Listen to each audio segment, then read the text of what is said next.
We hear it on the news every day. There's been public speakers who have came to high schools and talked about this. It's a very controversial topic. It's bullying. How many times have we heard the news about the latest suicide attempt because of bullying? How many times have we heard the stories of the public speakers who came and talked to us about this? How many times have we heard it and just totally ignored it? Bullying is very serious. 1 out of 4 kids have been bullied or are being bullied. 160,000 kids are afraid to go to school because they're afraid of what their bullies may do to them when they get there. Bullying victims are 2 to 9 times more likely to commit suicide. 20% of bystanders truly do something about it, which means 80% just sit back and ignore it. There are many traumatic effects of bullying, and I could go on hours and hours about all the effects, but right now I'll name a few. The first one is depression. A lot of the times it can lead to suicidal thoughts and unfortunately suicidal actions. The next one is social isolation. This can make someone feel unwanted, worthless, alone. Anxiety is the next. This can be fear of going to school because they're scared of their bullies. These bullies are mean to them every day. They're terrified of them. The last one is low self-esteem.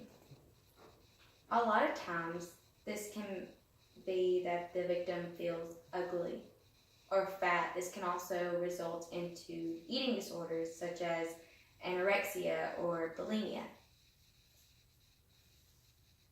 With all these effects, there are multiple reasons why we should try to help prevent bullying.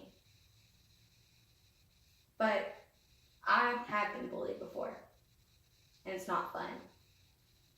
I know what it's like to not feel smart enough, or to not feel pretty enough, or to not feel like I had the right body type for society. It upsets me to think that someone can tear somebody down and make them feel so worthless. Being bullied made it really hard for me to accept myself because my bully always found something wrong with me.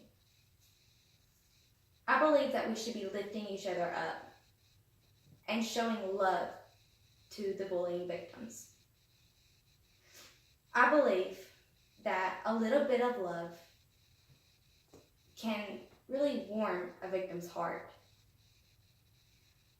I believe that bullying victims should have the freedom to walk into that school building with no fear, and the freedom to love and accept themselves for exactly who they are. There are certainly many victims of bullying, but I have one. His name is Joey Catherine, and this is bullying in his eyes. He says, you wake up in the morning and you just think, I have to face them again. I have to spend the next 8 hours in that prison. And you just don't want to be there. And no matter what you do, you can't escape. You feel so helpless, and day in and day out, you're being called something, and they're telling you the same message. Your life is worthless. And you still believe it. He states, I believe that I did not deserve to live.